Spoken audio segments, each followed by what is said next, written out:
Magandang gabi po. Alas Moto po. Bali, nag-install po tayo ng motor quad shot po. Saka original Piaya horn.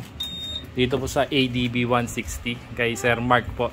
Wala po, Sir Mark. Sige po. Patry po ako ng low po. Yung high po. Saka yung blinker po. Yun. Yung stock po na busina. Yung touch sensor po na switch to loud horn.